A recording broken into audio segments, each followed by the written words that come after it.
Good evening. So thank you all for coming. It's our, Happy New Year. Happy New Year. Hello 2016. I am Carlotta S. Hurt. I'm on the Executive Board for Women in Film and Video. I am also the VP of Programming and over Image Makers, which is our youth production program. So if you have a young person in the DC area that's interested in filmmaking, we have a free program that kicks off on January 30th. And we are still looking for some wonderful applicants to participate. So today we are here for our signature series, Wednesday 1, and diversity in media is our topic. I would like to quickly just say, if you're a member, could you raise your hand? Members? Yes, we love our members. That's cool. If you're not a member, we'll convert you later. Sandra Abrams is on our board. Jan Barber is over Script DC. And Melissa is our executive director. So we thank you for being a member, and if you're not a member, we hope that you will decide after tonight. An amazing program, it's awesome information. You have to join because it's the best thing you could ever do for 2016. I'm not biased at all. So again, I'm going to actually just again thank you for coming. It's first of the year, it's kind of cold outside, so we appreciate you coming out. You know, awesome conversations with our three panelists led by Melissa. I'm actually going to momentarily turn it over to her, but briefly. If you don't know about Women in Film and Video, we're a nonprofit organization based here in DC. We are here to support not just women, but any person in filmmaking and video production. We currently just started working with the Baltimore, Maryland chapter, so we have some activities in that area. We encourage you, if you live in that area close to it, to support those as well. And we encourage you to just ask any questions you may have about the organization. We're here to help. And our next Wednesday 1 is in February, and it's on lighting. So any technical person interest. Our March is called the Resume Swap. We have an annual job fair. That's in April for media companies looking for awesome individuals like yourselves. And with the Resume Swap, gives you an opportunity to talk to other professionals, or actually professionals who like to look at resumes on a regular basis to get feedback on what you can do to improve your look on paper. And April is our social media connection, looking at LinkedIn, professional websites to help you build your portfolio and your presence online. And May is mindfulness. We also do not just professional, but personal growth as well. So that's another opportunity for you to learn about some things we're doing. And that's everything. Carlotta did an amazing introduction, and I want to thank Interface for hosting us again this evening. They're a great supporter of the work we're trying to do. Some of you who are regulars at our programs might notice a slightly different configuration tonight. We're here to talk about diversity, and we've been talking about it a lot. And we've decided we're really here to talk about inclusion. There have been a lot of diversity programs for the last 40 or 50 years, and what have they done? Not a whole lot. If you look at the statistics from 40 years ago and look at the statistics now for women, or any color you want, or colored aliens, those statistics have not changed dramatically, and in fact, in some instances, they've continued to decrease. So whatever we're doing with those diversity programs doesn't seem to really be working. Maybe if we start to change the discussion. A personal thing for me is I deal with a lot of people who talk to me about what their diversity programming is, and this is what we do and this is how we do it. And what I really see them doing is checking off a box. We have a diversity program, and it must be your responsibility if it's not working, because we've put a program in place. And if it's not successful for you, it's not our program. It's back to you. So I think we need to change the discussion. So we're starting by changing the configuration tonight. And I am very excited to be joined this evening by three amazing women, and by all of you. Nikki Strong, Tanya Harding. Hutchins. Sorry. Everybody does that. Everybody I knew does I it. was It's going to okay. do that. It's fine. I'm used to it. And Montre, Missouri. And I'm going to have them introduce themselves a little bit while I find something that we're going to play in a minute. So I will let you start. Okay.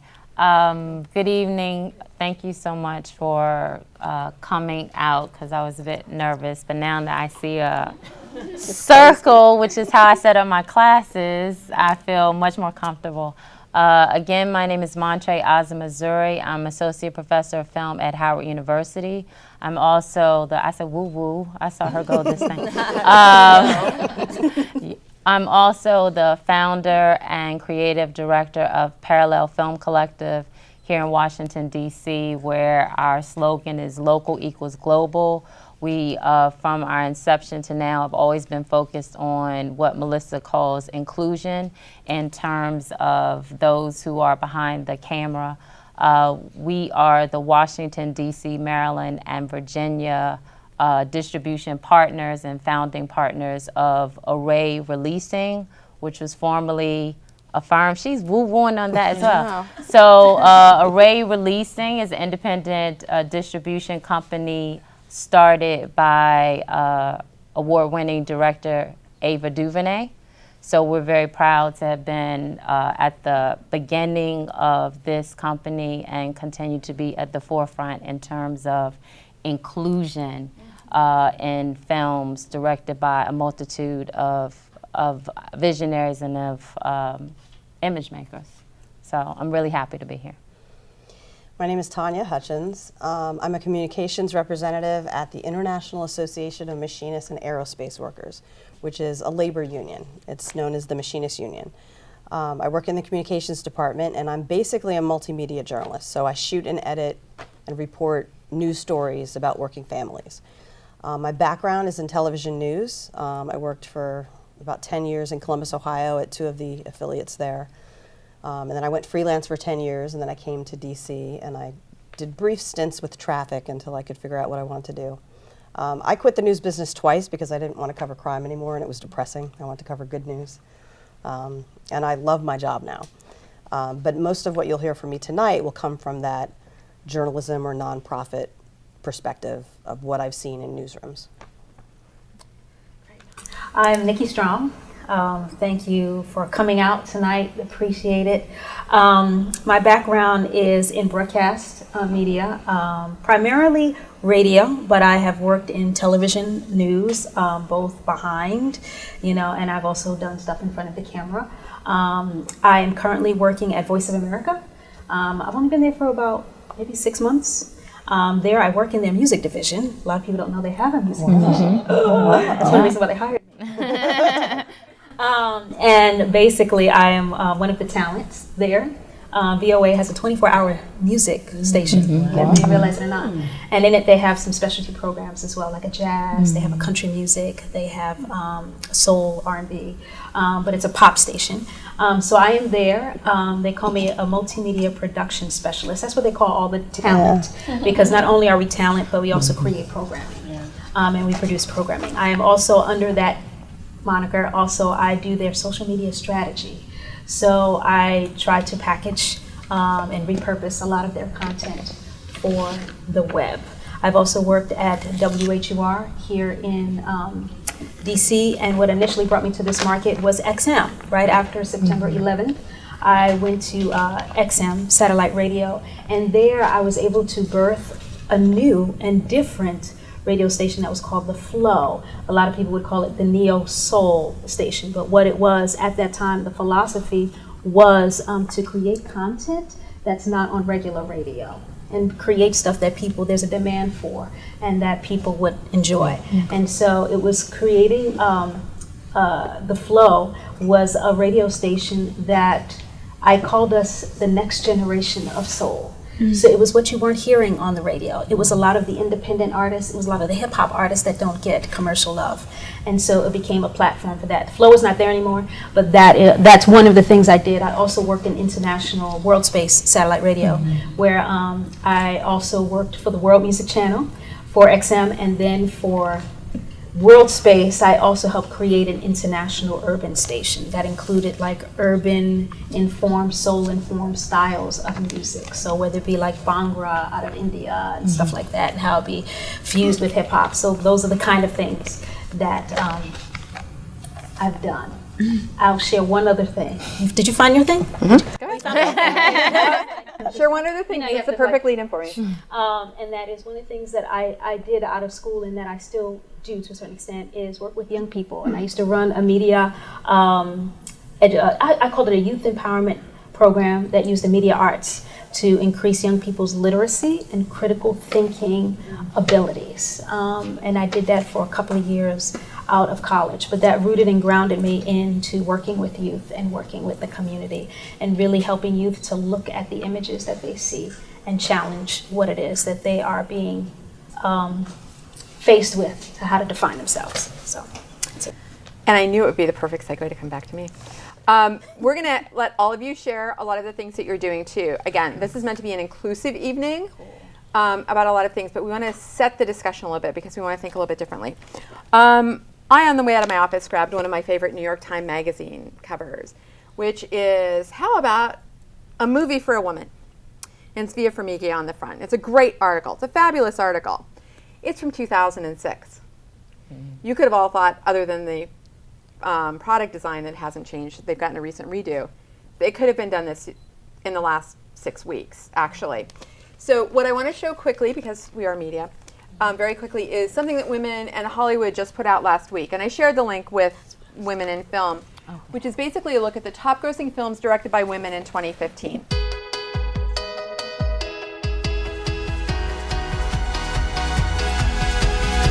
Let me uncover the silver in your dark hair, the weight of your bones. I want to witness the beauty of your repair, the shaping you've grown. For you I made of nebulas and novas and night sky. Oh, oh, oh, you're made of memories you bury and live by. Oh, oh, oh, so if you're out there through the cold, I'll cover you with moonlight. If you're a stranger to your soul, I'll bring you to your birthright. I want the storm inside you awoken now. I want your warm bright eyes. And part of my job is watching for films directed by women, and there are at least 2 or 3 in here that I heard nothing about. Wow.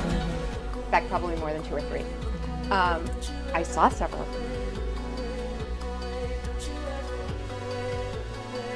I had 3 people ask me today if 50 Shades of Grey was actually directed by a woman because it was by someone named Sam. Yes, it was.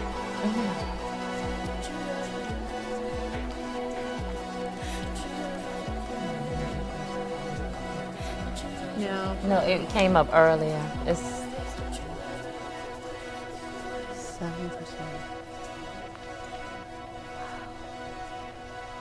So, and partly why we're playing that, not because it's coming through particularly well, is here's to a future.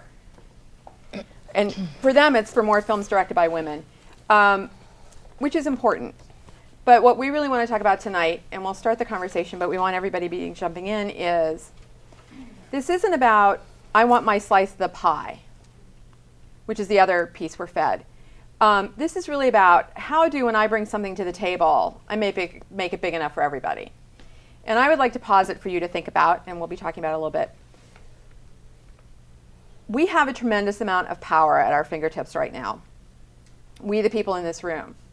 Now, we can look at the top grossing films directed by women in 2015, which should have underneath it released by a sort of maybe major studio. They only looked at films that largely were coming out of a studio system or had distributors. It didn't include particularly independent film. It didn't, and the way they're choosing whether they were included in there is top grossing films, which means it had to play in a theater because somebody had to pay for a ticket. And they don't count who pays for a ticket unless it's bought at a theater box office or through your computer, whatever. So the only way someone could make that was in a very stringent judging criteria. We actually work in a market where nobody expects there to be creativity. We can't even hear what Voice of America is doing here. Of course, nowhere in the United States can you hear it. But that also means that no one's expecting what we're able to do. And we don't, unless we choose to, have to be judged by the standards everything's being judged by. So if we were changing that thing right now and we were looking at this, we were saying we want to see what the top grossing films were based in people in a seats in a community setting where any of those films might have made a real difference in somebody's life. That would be a totally different set of numbers. So one of the things I'm very excited by everybody that I get to sit here with, and that's only because I had to pretend to know how to use the computer, is that these are people who are crafting amazing careers here and spreading a message in a very different way. So that's what I'd like you to start talking about. Or maybe what are some of the other, I don't want to use how are other ways we can be judged. I could care less. I'd really love to talk about what are some of those other metrics that we could be using to our advantage. What are some of the other ways we can be reaching out to bring more people to the table. And we're going to start the discussion, but it's a group discussion. Okay, and I'm saying that. Okay. Well, I mean, I like how you started just the question, because I'm thinking in terms of obviously what we do here in DC with Parallel. So thinking about, I mentioned obviously Array and initially starting out a firm. See, I feel a bit weird. When Ava DuVernay called me and said, Montre, I want you to jump on board and be a part of this and help, you know, let's make this happen. And it was right before we were going to release Middle of Nowhere. Mm-hmm. I wasn't necessarily thinking about, yeah, she's a woman. And I wasn't thinking, oh yeah, I'm a woman. I mean, it just, and I don't know if that's good or bad, I'm not sure, but it wasn't really what was going through my mind. I don't think it was going through her mind. We were talking about some other things. But then as things have progressed, and not just in terms of the relationship, but obviously even in terms of the conversation. Again, it's amazing to think you're talking about a cover from 2006. Mm-hmm. And I knew you were going to say, oh no, I just missed that copy a few months ago. Yeah. Right? Yeah. So I think our thinking about what was a firm and what is now Array has definitely changed. I mean, now our mission is different. And it's become different kind of out of necessity. Mm-hmm. Because the model that we used for Middle of Nowhere was so effective. It's a great model. It was like that kind of game changer that people in the industry, people didn't really hear about. Like, wait a minute, here's this ragtag team of somebody in DC, that would be me, someone in Philly and New York. Well, you get Philly and New York, maybe, and then Atlanta, and obviously Ava in LA, and just 5 or 6, Seattle, 5 or 6 cities, no money, a little small film. At that point, not huge. You know, David Oyelowo was not Martin Luther King yet. Right. And we're going to just make it happen. We're going to, an opening weekend in terms of per screen, beat out Argo, beat out Taken 2, make more money per screen than any film that opened that weekend in terms of just the industry, and then knock out all of the other films in terms of the independent market. So I think Oprah had a film that she produced that came out that weekend, and then I think Lee Daniels, and it was kind of like, these are the kind of small art films that were coming out by Black creatives. What's Middle of Nowhere? Oh, we beat all you, got paper, no, we got this. Yeah. And what was your model for doing that? I mean, how did you actually reach the right people to have it shown? I think, and again, Ava has a lot of genius going on. I think it's exactly what you were saying. It was about creating a collective of people in these different cities who know their community, who know not their market, their community, who are tapped in, who have their hands in all these different places, and who know how to bring the audience.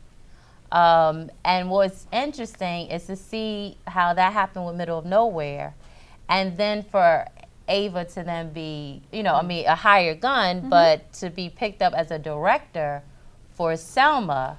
And I mean, I've written about what I felt in terms of where Paramount just dropped the ball. But one of the things I noticed in the kind of scramble leading up to the release of Selma, how certain decisions that were made in terms of start dates, when they decided that the release date was going to be in what city and the like, I just said, they're listening to Ava, because Washington, D.C. is not supposed to have a major motion picture open on its opening days in New York and L.A. That's not supposed to happen, A. And then B, the next thing I read is, no. Washington, D.C. is going to open in New York and L.A. for the preview.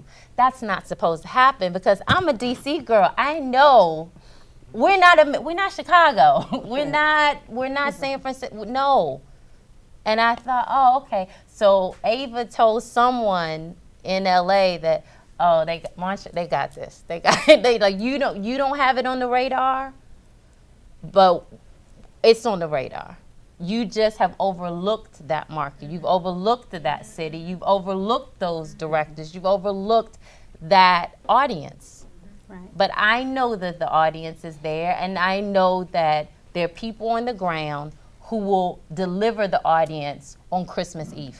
You know, that's a really good point. And Giovanna, I can't remember, Rachel Grady and Heidi Ewing a couple years ago, Detropia was the film, and they realized that it was not going to be shown in any of the markets where it needed to be shown. Right. And they actually pulled back in distribution and did a crowdfunding campaign to raise money for distribution because they were very committed to that film. That Detropia, yes, it's about Detroit, but no, it's not. It's about every city that's not paying attention to what's happening.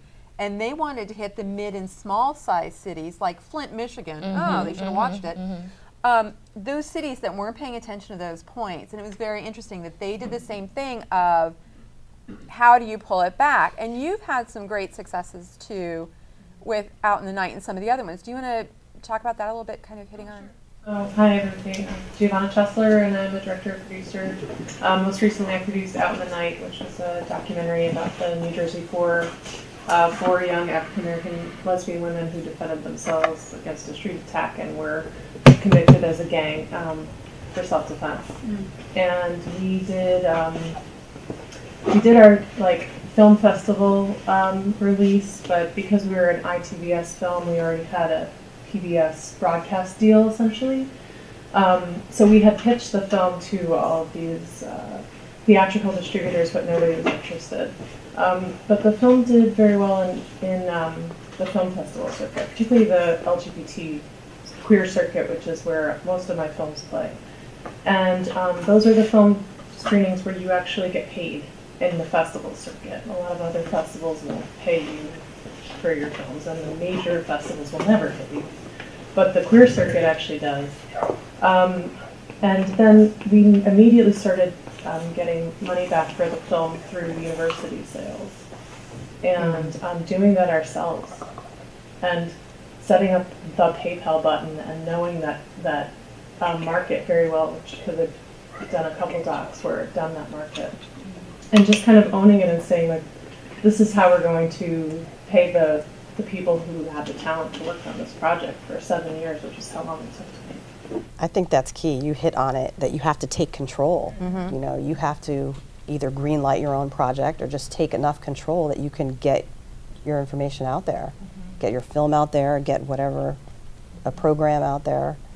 When I mentioned that I had quit, crime, I wanted to do good news. Nobody wanted to do good news. You know, they laughed in the newsroom. Even though I have a full-time job, I started writing for Examiner DC, and I said, well, I just want to tell these stories. I want to tell some untold good news stories.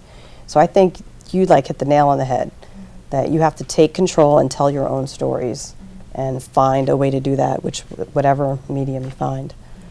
That was something Dawn Porter said at when we had the Women of Vision Awards, and she said most women go into documentary because of the fact they can greenlight their own work. They don't have to wait for a major studio to greenlight their work so they can jump into it. So it's how do you make that leap from going from the documentary and then getting that green light at the major studio. And I've been a terrible host. I promise we'll pass around the microphone so that when you're talking out there, I'm sorry. I can hear you, so what do I care? I think that's a good point too, and we will talk about a little bit that difference of how do you take advantage of the opportunities that are presented to you and then run with them and make them your own. And I think certainly women in documentary is true. The numbers, the statistics for women directors in documentary are 2 to 3 times what they are for feature films. And just some background for me, I've worked in architecture before I worked in film, and one of the things I ran was the Women in Architecture Archive. And we had women who were thrilled to be in that archive, and then we had women, very prominent ones, who said, I don't want to be in that archive. I want to be recognized for my work, not my gender. Right. So that's a huge conflict for me, even though I work at Women in Film and Video. And I'm never sure which part of that title is the problem, whether it's film and video or it's women. Of course, that's women, so I'm kind of like everybody's in there. But I think that's something, this conversation is the first to kick off a lot of conversations this year, paying attention to those nuances of what we're doing too. I find different stories in women's films, which I didn't think I would when I took this job. And I'm fascinated by some of the stories I get told. And stories that I see, it doesn't matter actually what their gender is necessarily who makes them, but it's a different story. But I also want to respect people who don't want to be known for that, or don't want to be known for that. And that's something that is also going to be happening as the year goes on. Of in that inclusion piece, we want to make sure that we're respecting how you want to position your work as well. I don't ever want to be buttonholing somebody into something. So I wanted to get back to that point. I think that's really critically important. And you're in an interesting position now, given where you're working now. I know. I would think you're slightly atypical in that position. It's different. It is definitely different. I was telling a story earlier about how I went for my job interview and I looked at the website of the labor union. I didn't even know what the IAM was. I had to look and see that it was a labor union. And I went to see their executive council, and it was all men in 2011. And it gave me pause because I said, ooh, do I really want to work for an organization that has all men in charge? I ended up going there anyway because after meeting everyone in the communications department and in the building, it was a very diverse environment. Definitely more men than women, but it was diverse. Now I'm happy to say we have two women general vice presidents, one Latina, one black woman. We have a Native American. So I feel much better about that growth since 2011 with that change. But it's made me aware more of human rights, civil rights, workers' rights. Respect is a big thing. I truly believe that half the problems in this world, maybe even all of them, would be taken care of if people just respected each other. And there are managers who don't respect their workers. There are owners of companies that don't respect their workers. You could go pitch a film to someone, and if they have no respect for you when you walk in the door, it's like, what are your chances? So I think that is important as well. I just wanted to piggyback a little bit on what you talked about. I know you talked about different metrics being used, and you talked about different approaches. And I think when I think about social media also being a tremendous asset to any entrepreneur.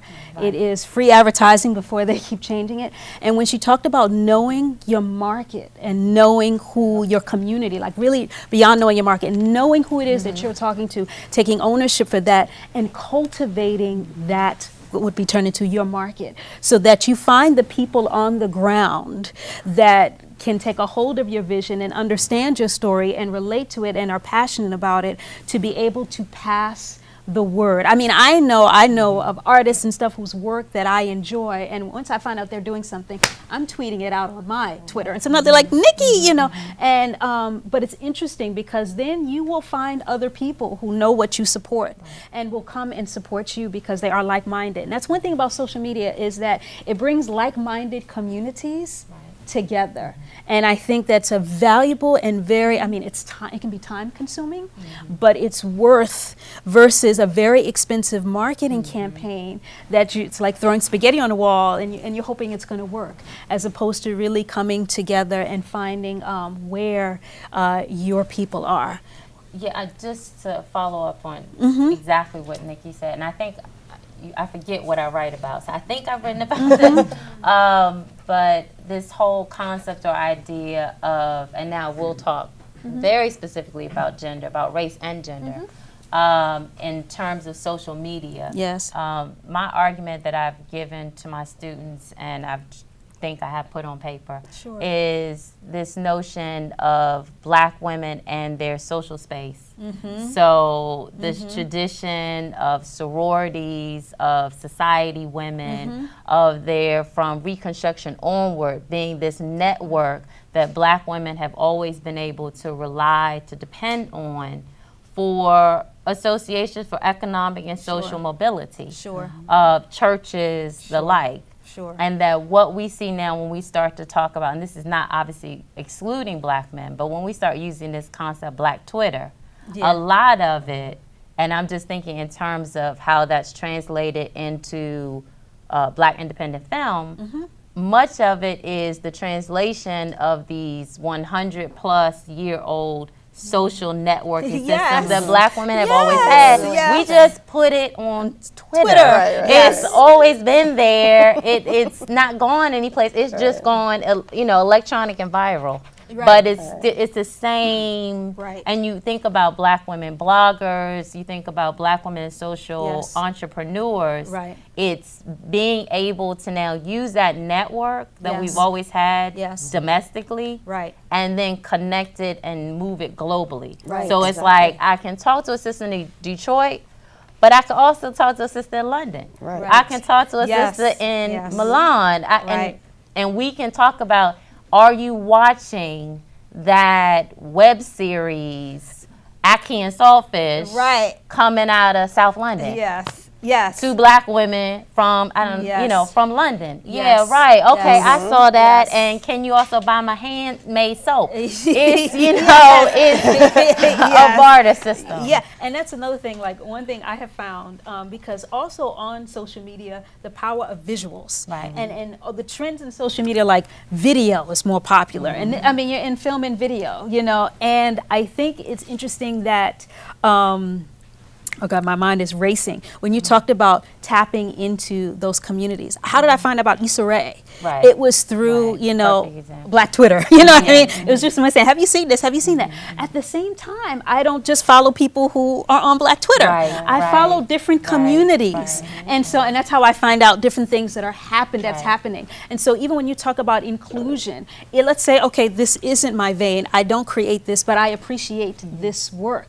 It can be ways that you can help promote that work so that it does become more inclusive, so that you are capitalizing on your own networks to promote the work of other people. I mean, that's a way of being inclusive, where you're supporting people, you're supporting black women who are doing their own thing. You're supporting, all different kinds of visions, whether it be, I've run into very talented people who are now, there's this thing happening where he's a screenwriter, and he's a writer. I think he graduated from USC. Gentleman X is his name. He's creating these stories on Twitter that are hilarious. You know who I'm talking about, right? A lot of people making stories. Yes, and they're using visuals. So you have people who are chiming in. It's becoming this very inclusive communal experience where the person is telling a story, and then somebody comes, tweets in a meme that's like, and what else is going to happen? Oh my God, what happened? Oh, she's getting it. Yes, but it's fascinating to watch and to see just visually how these stories are being told, and how social media, as I keep talking about, is being a means by which to do that. But again, like I talk about, a resource of finding who your community is, and then the communities you want to support. And the communities take ownership. That's that's what the corporations are trying to do when they get into these social media platforms, is to make you feel like you're a part of McDonald's. The thing is, for all these years, you're not a part of McDonald's. So you're not buying it.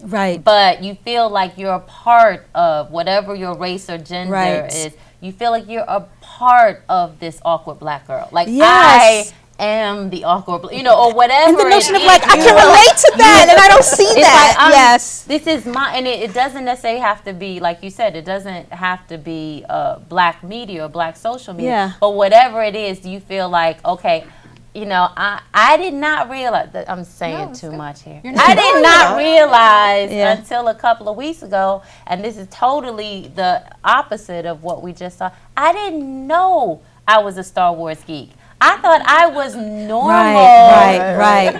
And as this is like the biggest film ever, I feel like I am normal. But all my friends are like, no. Okay, well, forget that black Twitter. I'm going with the Star Wars geek. Because I was at the Uptown. Like, pushing people aside. You don't understand. I was here when this Star Wars 1977, the Uptown. I can't be in the popcorn line. I hear in a galaxy far, far away. So I was like, okay, well, I'm with the white boys, and the white boys are like, we're all, I gotta see Star Wars, Right. so you find your tribes Right. at any given moment, Yeah. and so I'm just geeked out. Yeah. But yeah, that's it, right? Yeah. Yeah, we have Well, to keep communicating. Well, one of the things I think is interesting about that, I'm so glad you brought that up, is I find both a mindlessness of social media Sure. and a real need for mindfulness in social media. Yep. Right. So I find it's very easy to not pretend there are any cultural clues in what you're hearing and ignore them. And we can name almost every corporation who does that over and over again because they just assume you're going to buy it, which I think puts the onus on all of us who are trying to do something else to actually be more mindful of what those clues might be. So, and whether it's a search for authenticity or whatever, because I can be speaking to someone anywhere, I have no idea necessarily where I'm speaking, tweeting, whatever. Right. to. Right.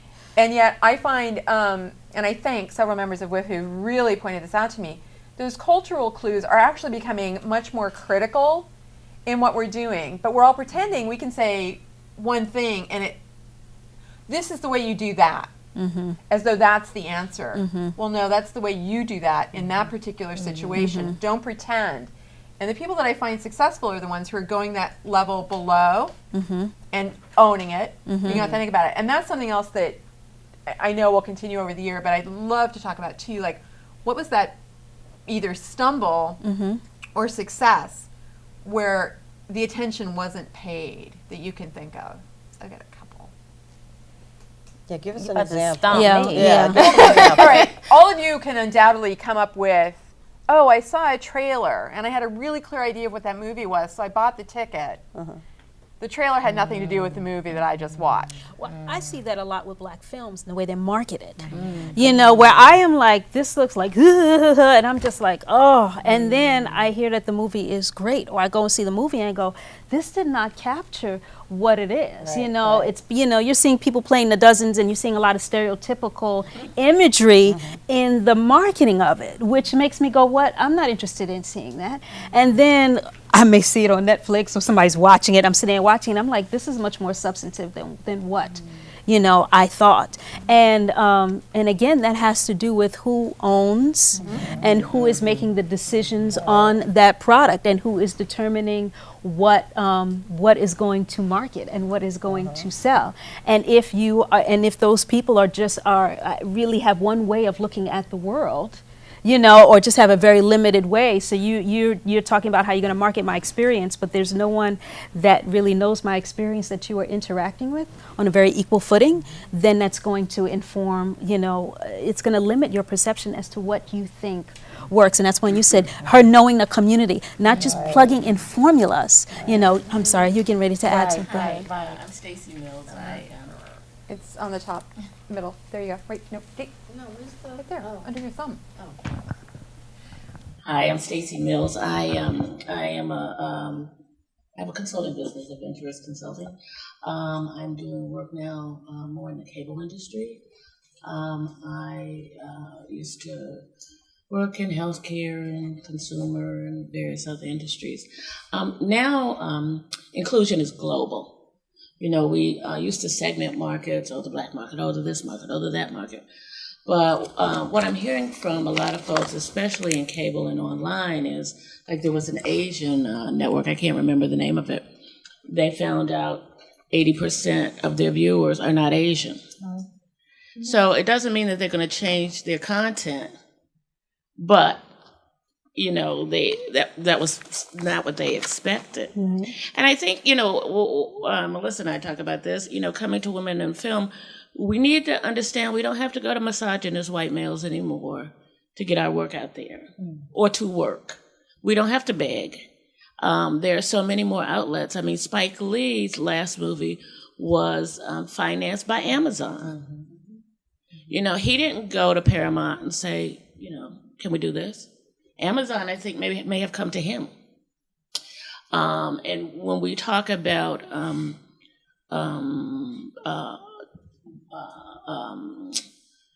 grassroots, what used to be called grassroots engagement is now normal. I mean, you call NABJ, National required. Association, it's required. A black journalist or WIFV or Women in Cable or, Asian this or this, that, and the other, and we all use our networks. Social media and churches. I mean, look at the explosion of church-based movies. I mean, I'm Buddhist, and I went to see The War Room the other day, and it was amazing. But, I used to say, I don't want to go see that church basement theater. But, that's where the buzz is, in the church basement. Well, Tyler Perry, I was like, he knew his market and was making tons of money, doing these stage plays that some people would be like, but he was doing these stage plays and he was making tons of money. And, and he's very entrepreneurial. He's been able to build his own, studio. But, and the powers that be were like, well, we want a piece of that money. And so he was able to, yes. Working, and, it's not just blacks. Everybody, all colors, all sizes, shapes, genders. Right. But I think it's going to be a matter of also people being able to be creative, as we all are creatives, and how they get their work out there. And once the work is out there and there's enough buzz that can translate into money, then we start getting the attention of the higher ups. What I hear from people, especially in the cable industry, like, I don't know if you all know, there's a black man, Michael, I can't remember his last name, who runs the cooking channel. And, people are always coming up to him with ideas. And I'll say, oh, what's going on? I saw this Asian guy that you should use, da-da-da-da. And he's like, got any content? Right. Right. Content is king. That's what they want. Make your stuff and get to people. There are a lot of easy ways to get to people that folks don't know, but you got to create that content and not be afraid. I was asking a writer the other day who wants to do some speaking, and she asked me to write a referral. I said, do you want me to write it vanilla, or do you, this was a black woman, I said, you want me to write it vanilla, or do you, want me to write you? She said, oh, I don't do vanilla anymore. And that's the thing. We don't do vanilla anymore. Be you. Got to be authentic. I think one point you made about, you were talking about the Asian channel, and because it just made me think of my girlfriend who is African American, well, half Bahamian, and but she's addicted to Korean soap operas. Yeah, it's like the Italian mother. The Korean soap operas. So I think it then just made me think in terms of like my own organization with Parallel. Even our name, we borrow from Parallel Indian Cinema, because the whole idea that we had from the start was, even though we were born out of Howard University film alumni and students, our perspective was global. So that's why we use the terminology local equals global, of trying to find what are these parallels between, say, African independent cinema and Asian independent cinema. I mean, the thing that kind of concerns me is this idea, and it goes back to all these articles and all these things we're hearing in terms of the lack of representation of women behind the camera. Yes. And we can all, like you said, talk about our own film or media education background as being, I don't know about yours, but mine was very misogynistic. It's just this idea that, women are actually human. Maybe even the majority of humans on the planet. I'm not sure. We can check that.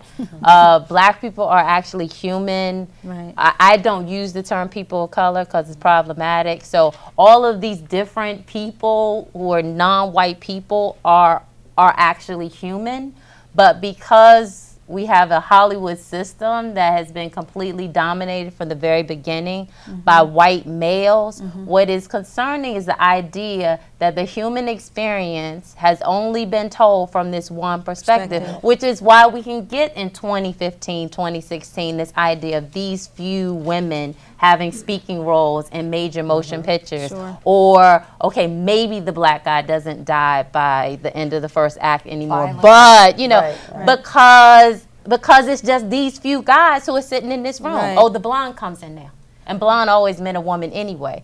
But that's a very small piece of the human experience. So when you talk in terms of inclusion, it's not about ticking a box. Right. We're actually the human race. We're not taking up. We're not the other that you say, okay, I need that stock character. No, Right. that's a human being. Right.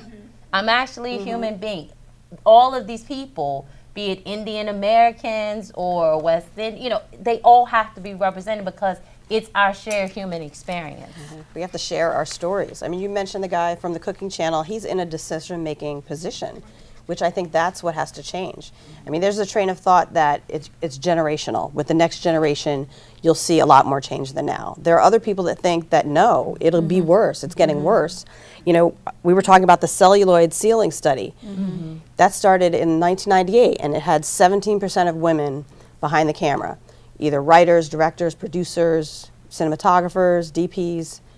2015, exact same figure, 17%, which is sad. So we just have to get people into those decision-making positions and convince young people that it's worth going into those positions. It's definitely a pipeline piece too. But go ahead, I'll come back in a second.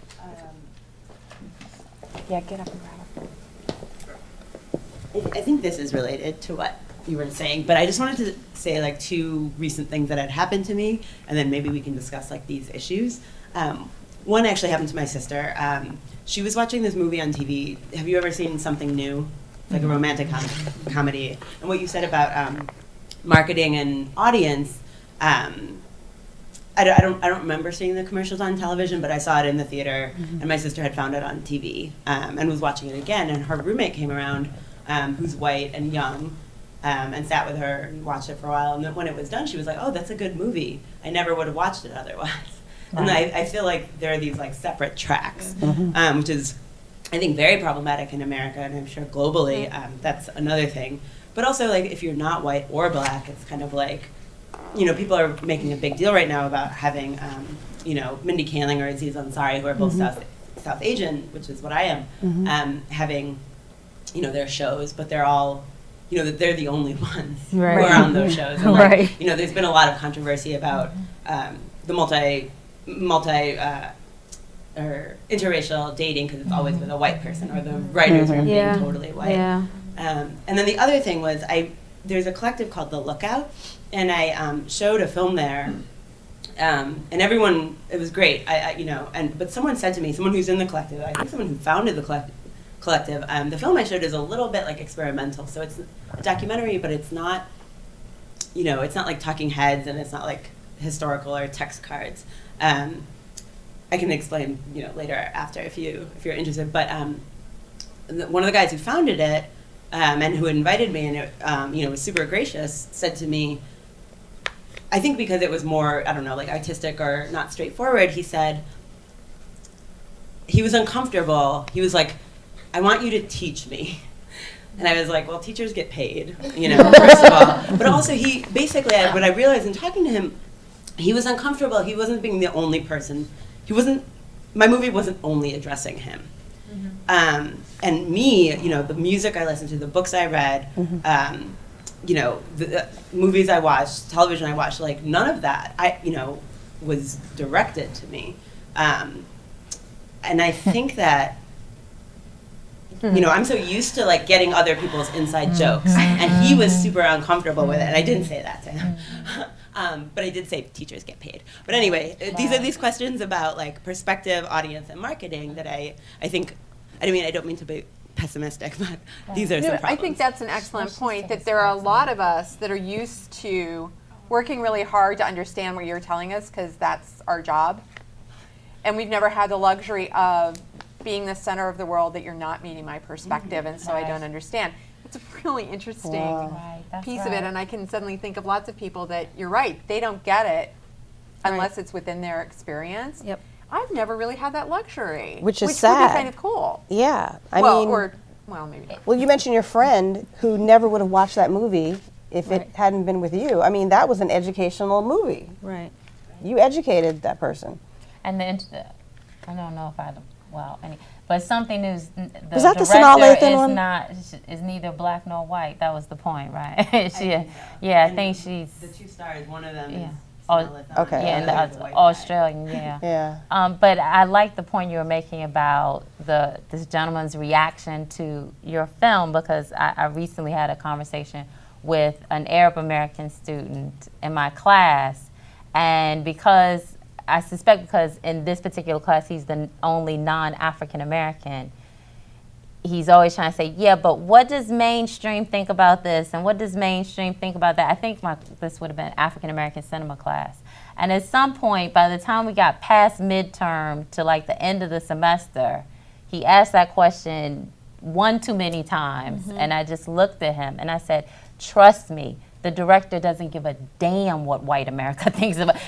The person did not sit and think that she cared what a white male spectator thought about her film. It's not on the radar. It's, like, as you said, not my job to explain to you who I am. I'm making my film. Oh, you want to go? Marina, do you want? So that's the difference between truth. What you just said. Hi, I'm Oriana. Back to like the perceptions in marketing you were talking about, and seeing about shows. I've been really cautious about, well, with perceptions in marketing, because it's what people want. Like today, Sarky Bartman wants to be played. Beyonce has the nerve. So like seeing like those.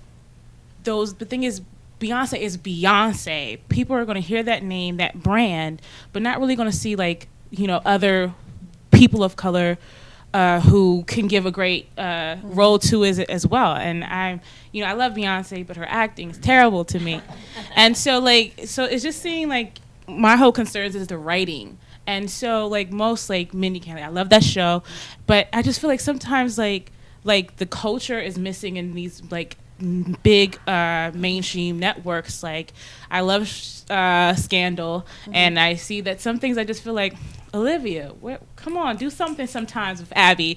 So it's just like I just feel like there's just some whitewashing involved that doesn't really give the true story because of marketing. So I just want to hear your intake on that, like on it's heavy, but it's just like are we really getting this real stories, or just like it's just a wow factor that I see? I don't really see like true stories coming out right now. See, South Asians on American television, that's going to be my next chapter. I have some real issues right now. And I'm not a television viewer. I mean, it's hard for me to have enough attention to. If you put me in a dark room, I have to stay and watch the big screen. Little screens, I get distracted. But just kind of observing and. I have some worries, actually. I have some major worries right now about South Asian representation on American television. Are you talking about Fresh Off the Boat? In addition to, there's another one that when you talk about what you see after the fact, I think someone in my house decided they were going to attempt to do a on-demand and kind of just a marathon of, it's a Bollywood actress, of a... Yeah, that's a bit worrying too. And just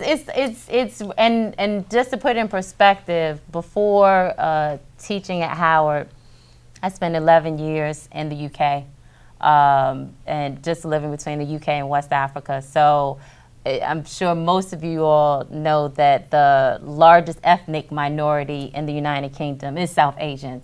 So I'm used to seeing South Asian representation all over the place. I've heard that the UK has more, diverse faces on television. And that's something we should talk about as well. And something else I'm thinking about in terms of funding and where money comes from and how that then determines who you see on screen. So it's not even just thinking about how the difference in South Asian representations in the U.S. versus the U.K. I'm always looking at the British invasion, both the big term of Black Brits, so of African or Caribbean parents and of South Asian parents. It's never lost to me that both MLK and Coretta Scott King are British. Anyway,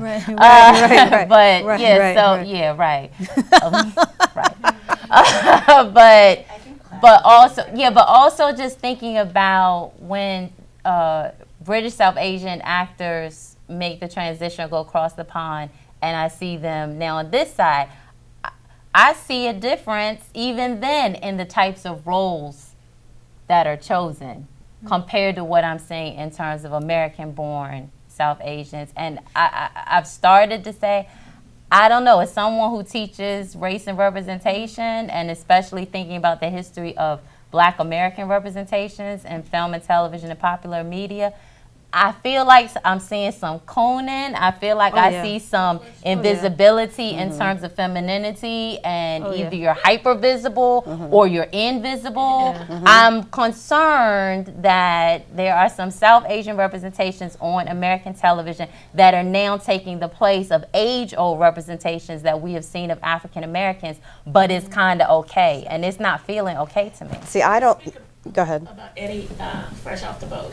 Eddie Hung, who is the young boy who's depicted, who wrote the book that Fresh Off the Boat is based on, was at the Name It conference, National Association of Multi-Ethnicity in Communications. It was cool because Norman Lear was there, Spike was there, he previewed his movie, and Eddie Hung. It was, unbelievable. But he says he'll never do business with ABC again. He said they whitewashed his story. He will never, he said, do business with ABC again. And so the woman from HBO ran up and gave him her card and said, hey, we'll do it. You can do whatever you want with us.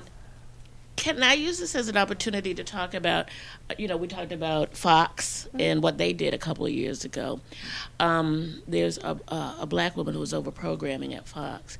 And she called everybody in about 3 or 4 years ago, the vendors, actors, craftspeople, everybody, and said, okay, what we found is when we do diverse programming, our ratings are higher. Therefore, that was built on right. Yes, it's like, therefore, don't come to us unless your staffs are diverse, your contractors are diverse, et cetera, et cetera. And that was a really bold, ballsy move, especially for a woman.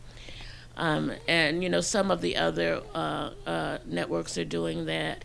And actually, more actors of color have gotten jobs in 2015 than ever. It's interesting. I know you talked about diversity versus inclusion, but I know sometimes, to me, it can be just a matter of words, but still have the same dynamic, But like a case where we don't know who that is, I see it in a couple of tracks. One is about just telling our own stories and then supporting each other and telling our stories. And then also being able, because reason why we want our stories on the big screen, because we want as many people as possible to see it. We want to share it, and we also want to be able to live off of our art. And so there really is, an economic factor. There is economic disenfranchisement, systematic, that is there. That's an element that we also need to address and figure out different ways of addressing it. I mean, it's, when, what's his name, Matt Damon said that diversity for him, if you have a diverse cast, it doesn't matter if the background isn't diverse. And and so it's this kind of thinking, and it's frustrating because you want to get your vision out there. At the same time, you may not want to expend all your energy in having to educate and fight, but it is what it is. That is what it is. And but like the case of the Fox executive, like even those kind of stories are key, because even though I tie stuff into social media because it's just a great resource for information.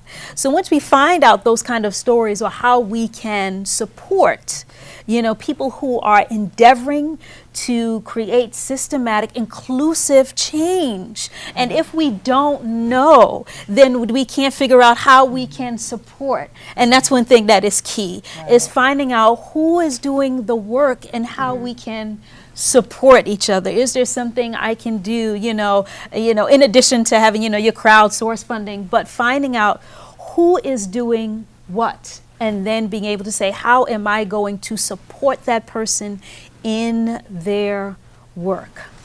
And I'll jump into something that won't be pleasant. I actually don't think crowdfunding is a cultural policy that will build sustainable careers. Yes, sure. I think it's really convenient for our government in particular to abdicate their responsibility to support our cultural patrimony in the broadest sense possible.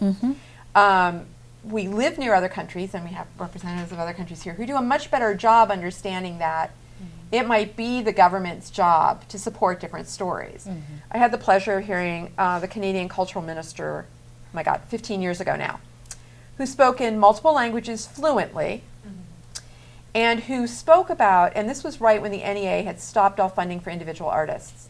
That was too scary to fund an individual artist anymore. Money had to go through organizations who would then be on the line for the work being done would be acceptable. And one of his points, which why I didn't move to Canada right then, I'm not clear, was we look at art in Canada and we support art in Canada to talk about the divisive issues, because we can come around talking about that thing. We are a very non-homogeneous country. We have lots of stories here, and they aren't going to get a fair shake at being told. How do we as a country, and we've just seen that again, actually. I don't recall the last time a head of any level of government in this country met people at the border as they were coming in. You know, so there's that interesting piece too, that there's a lot we can do as individuals to make it happen, and Jane's successfully crowdfunded things, and we've all, you know, that's where I tithe to individual filmmakers. That's only going to go so far, and it's highly unlikely that's going to be a sustainable career for you. Right. And so while we can do a lot individually, I think it also behooves all of us to figure out, and in fact, Women in Film will be part of the Americans for the Arts Advocacy Days coming up. And one of the things I'm trying to do is meet with those leaders of state arts agencies who are very reticent to fund media production. That's a scary thing to them because they don't understand it. And you just want to be like, it's not that hard. Connect with the right people who can help you through it. So that's one of those things where we're doing workshops on crowdfunding and we're connecting people with resources, but at the same time, we're also trying to be at the other end of that puzzle to say, well, that's fine for right now. It doesn't help us, though, to be honest, when Kickstarter says we've spent more money, we've raised more money for the arts this year than the NEA. Oh my gosh, there are a lot of people who are just like, we don't need the NEA anymore.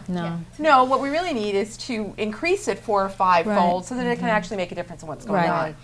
And that conversation doesn't happen consistently either. So, again, I told you it was going to be a wide-ranging conversation. But women, by and large, globally, are the economic drivers. We make the majority of economic decisions.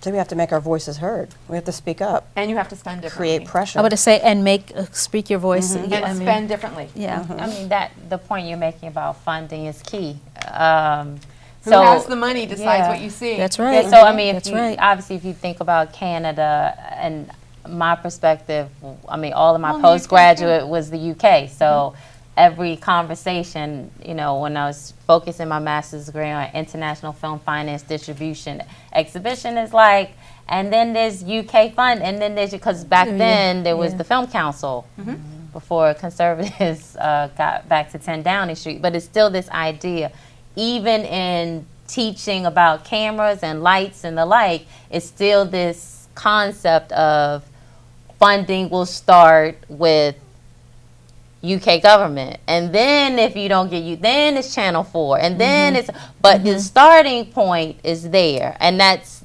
because it's actually a socialist country. That was, you know, no one freaked out about that, and then and so now as the whole world, at least the Western world, is talking about diversity in media again, it's not a surprise. And I remember the last cycle that happened as such in the UK. You know, BBC is saying, the Americans are talking about diversity. I guess we need, you know, and now in UK it's like diversity.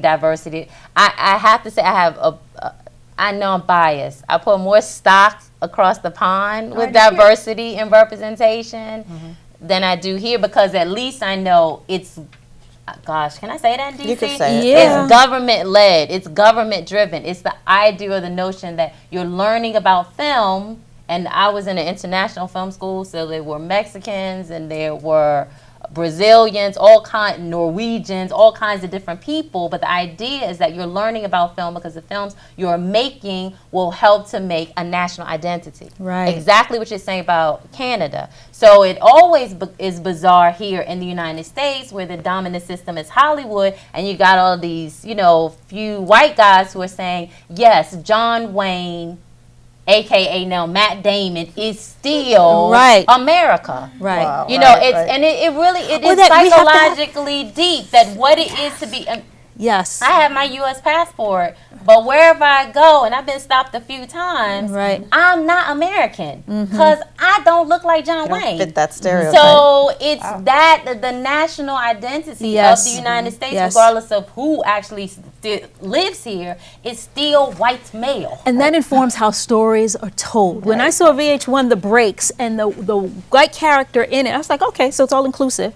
His character was the one that fought for and determined what real hip-hop was. And I was just like, wait, huh? I was looking for other conversations with other characters. I mean, I didn't have any problems with him having his opinion about what real hip-hop was, but I said, this is the one that's advocating for real hip-hop. This is the one that gets hip-hop played on the radio. And I was like, what kind of history is this teaching? And, and it's juxtaposed to all of these other characters that were based on real life characters. So it's just like, well, then who is this white guy? So there was actually a white person that really got hip hop on the radio. And it's just like this kind of revisionist history, or the history always have to be told from that perspective. Right. And I was just like, this is the white savior. This is the white hero. Like, can we just get away from this? Like, it's okay. Like, I have no problems with him being a part of this and being a part of hip hop. But why must he be the key advocate and the hero? Like Matt Damon said, it doesn't matter who's behind the camera. Right, to him anyway, because who's behind the camera is what he's familiar. Yes. Sorry.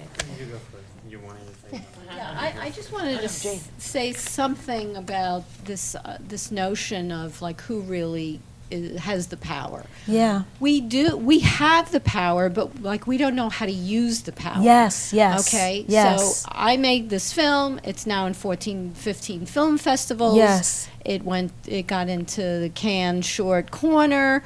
My producing partner is like could be my daughter. She's very talented. I said, you go to Cannes because they're not interested in looking at me. They're going to want you. She's the director. You go and you represent our film. So I don't know if anybody knows how Cannes works, but the point is it's a market. So what you want to do is go not only show your film, what you do is you kind of get people to come see your film. Because when you're in the short corner, it's kind of like the big fish have said, now these guys, you should check these guys out. These are the little fish that are coming up. Okay? So there's the pavilions at night. So it's one big party. It goes from like 5 o'clock in the morning until 3 o'clock in the morning. Okay? So she was there for, I think, 7 days. I don't know how she survived, but she did. So to go to the American pavilion, it costs $300. So that means that you can go in and you can network.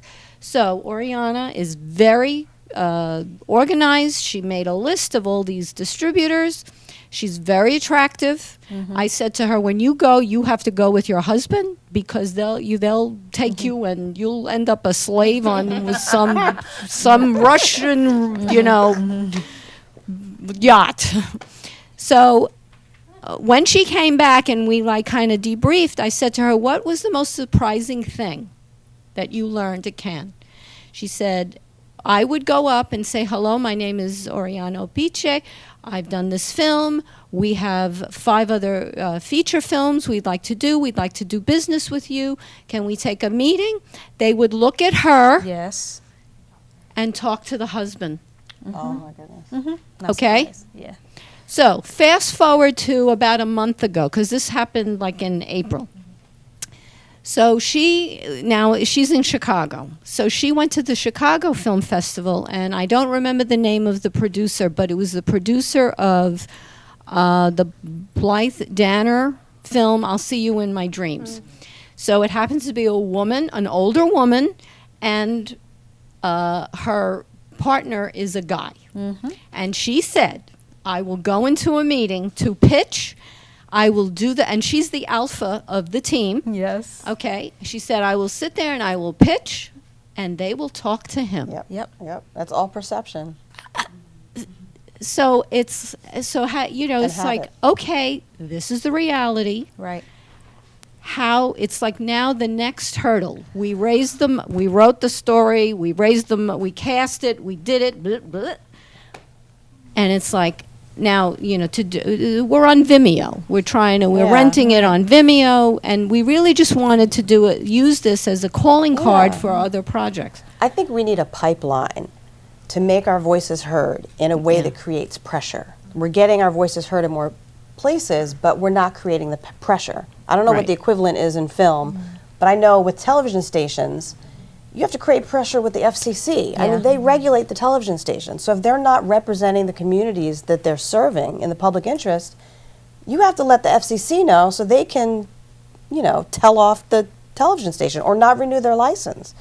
I mean, that would make them freak out if they're saying, oh my God, we're not going to have our license renewed. We have to do something. Well, the only thing is perhaps this lawsuit that they have been talking about down the road, they're investigating this, that, and the other thing that, it's not, doesn't look good for LA. But LA is never going to do anything that I want to do. Okay? I'm going to have to raise my own money. I'm going to have to produce everything myself. And like not go begging. You said like go begging. Forget them. They're doing, Iron Man. They're not interested in independent films. So it's like how do you do that? That's like it's all about problem solving. It's like another problem, another problem. Talking to the man reminds us, we were talking earlier about growing up from a very young age with these perceptions that we have in our heads, that men are in charge. We have to get over. Not in mine either. Men are not in charge, It's the perception, But you know what? I mean, it's okay if men are in charge, but there's nothing wrong with women in charge, and that's the problem. Or equally in charge. Yeah. I have a quote about that. Go ahead. Hi, everybody. I'm Julian. So until last week, I used to work as the assistant to the cultural attaché at the French embassy. So, I'm French, and I wanted to come back on what you said about government fundings, because in France specifically, government fundings are a huge part in the film industry. But however, which is a little strange, is that still French films are not diverse at all, even though they're really founded by the government, and they can just only survive because of the government nowadays. Which make me think about, if we want to change the government, to me, we need to go back to basics, meaning the people, the voters. So I want to get back on social media, because you all mentioned social media as an essential part of getting the communities together and bringing them together. But the thing that I'm afraid of is that it would bring communities together virtually, but not on the ground, because it's easy to say, yes, I support this behind your computer and saying yes on your laptop, but it's another thing to actually stand up for it. And I think that's what missing nowadays, is that we all think that it's better because social media is out there so we can all connect with each other, which is true, but we virtually connect, and somehow we don't really stand up for what we think, and we don't really we are not on the ground all together to address those issues and to say, no, this is not okay, this is not what we want. So I was just wondering, how would you make social media, not especially social media, but how would you actually bring people together, but on the ground and not just only virtually? Well, I think that's an interesting point too about something that we're learning about social media all the time is those individual communities tend not to be diverse either. They tend to be very segmented, that most people are going to social media to reinforce what they already know and believe. And so we want to pretend that the whole world is communicating with each other all the time. Right. And what we're actually finding is it's very narrow bands. So turning it into a larger, I agree with you completely. It's very easy to say oh yeah, I like that, which I agree. What is that? But anyway, we're defaulting to which is kind of crazy. Involves nothing emotionally or physically on your part at all. It's okay, whatever. So I think that's another very good point of how do you take this virtual piece of it and put the heart back in it, or the community, or the story back in it. I mean, who would have thought 20 years ago that Downton Abbey would be at the forefront of changing television? And why is that? Because the stories are good. Right. You know, that is, I mean, how many of you were in front of your TV at 9 o'clock Sunday night? Right. Right. Yeah. And they had a float in the Roses, Tournament of Roses Parade, which I nearly fell off the ground. Really good one. But that is suddenly at the forefront of incredibly good storytelling and attracting very diverse audience and on all levels, virtually and whatever, which is crazy. And when they first were getting all their Emmy Awards, no one could figure it out. And you just wanted to stand up and say, beautifully written. Right. Compelling characters, beautifully shot. What is it you don't understand here that people are watching it? Right. Like Orange is the New Black. Yeah. Right. Let me answer your question though first. Yeah. I know, especially with social media, because it's a global community, it's hard to just say, okay, we're going to have a meetup and let's everybody meet here when you have people all over the world. So we have to find a way to get people together. You can try a meetup, but there has to be a way to get people together to show up. I mean, I know there have been social movements that have been rooted in social media. I mean, Black Lives Matter was a net. Like people, everybody knows Black Lives Matter. Right. That was Twitter. Like that was, and what it was key organizers in different communities, like different places. Like when you talk about, you know, Ava had her people in DC, and this, but knowing your community and saying, I know my person, and she does fantastic work, and she's got this covered, and so over here has got this covered, and we're going to organize via social media. So it is a place where that can be effectively done. So it's or like precedents have already been set. Like everybody knows what Black Lives Matter is, even if like Obama's 2008. Yeah, totally. And so, right, exactly. I think there's a level of authenticity to that happening as well. So it was, and some of them rapidly became you had to be involved or you were outdated, whether you believed it or not, which is fine. but there is that piece of it of what's that authenticity behind it, and then is there an actual action to be taken versus, well, wouldn't this be a good idea? Fill in the blank here.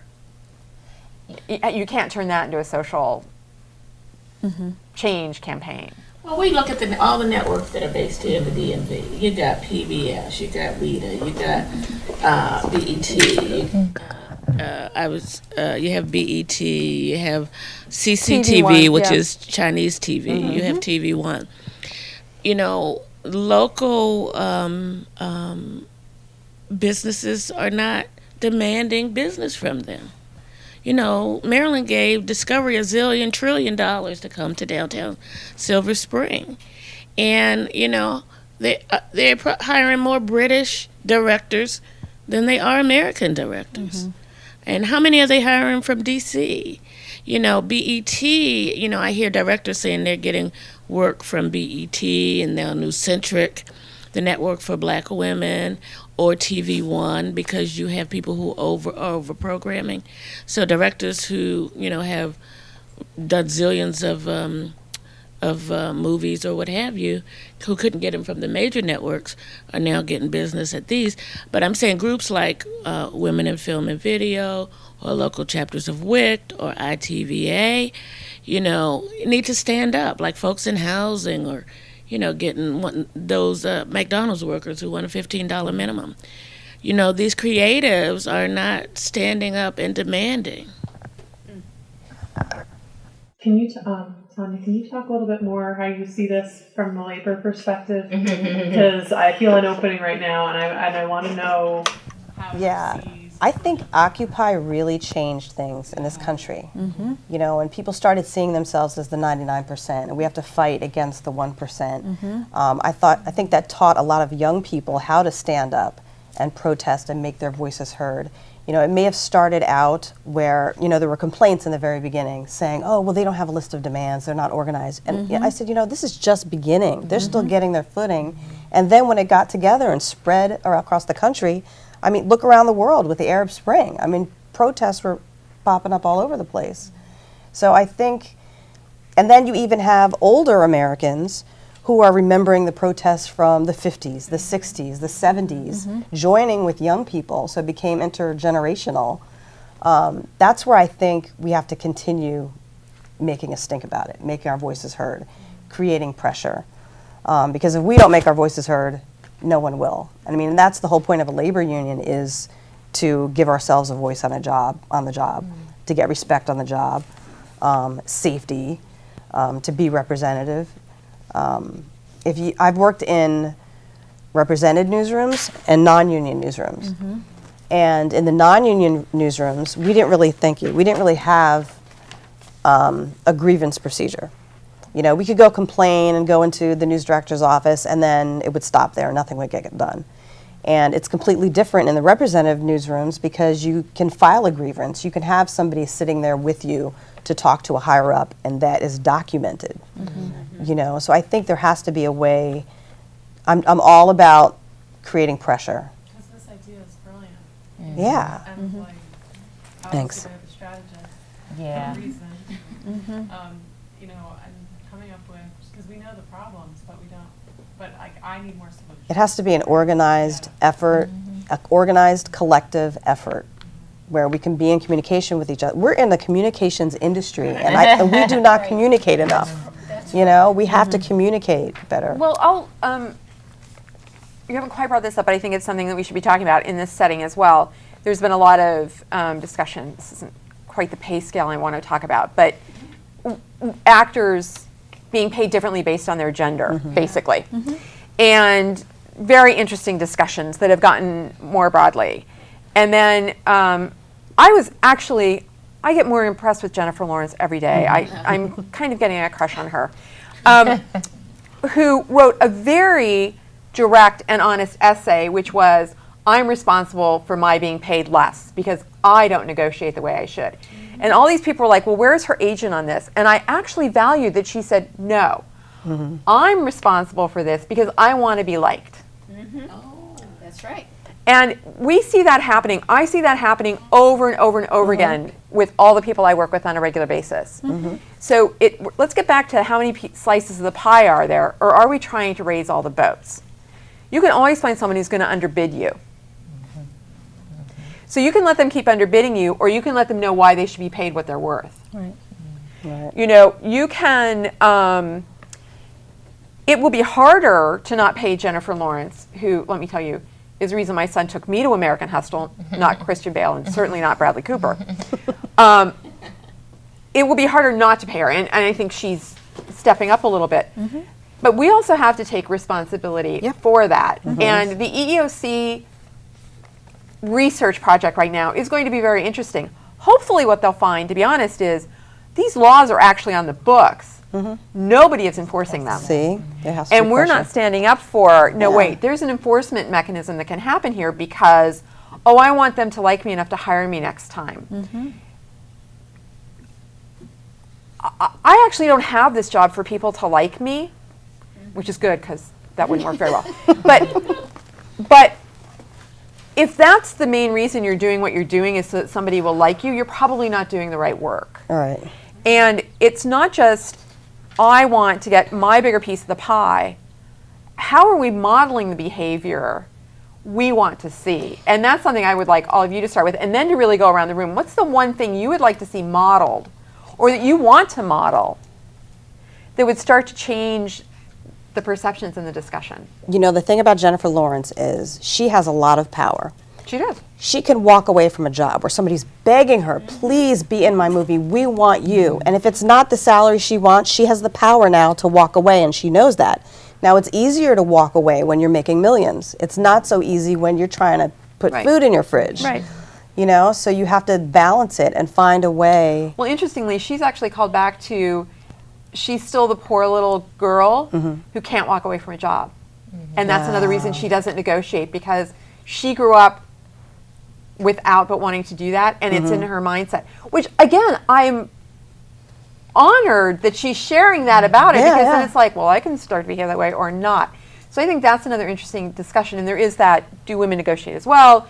And maybe it is. Yeah, I've always heard women consistently make less than men because men ask for more money than Right. women do. Or ask at all. Ask Right, at all. exactly. Right. I mean, it is like learning. It's like Right. as women become part of this culture that's male dominated, but then don't know how it works. And so then, so you're making mistakes along the way, and it can create real institutional like discrepancies because you're buying into a system but you don't understand exactly how it works. So all you could say is I just want to be a part of it, and I okay, but this is my opportunity to be a part of it, and being a part of it is worth more to me than anything else without really knowing how it works. And an article I will try and share with all of you, which was fascinating, in the Hollywood Reporter that came out, that's now their Powerful Women thing, and they're not doing their list.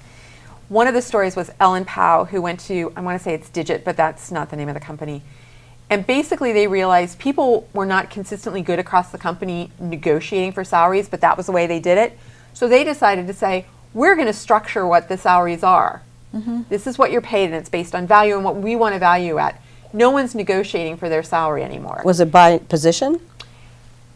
Because if it's Well, by sure. position, that sounds like a labor union. I mean, it was kind of by position. They were like, if you will, this grade gets paid this grade Okay. gets paid that. You're not negotiating what you're being paid, which was very different. It's a media company, and people Sounds go like and negotiate. government too.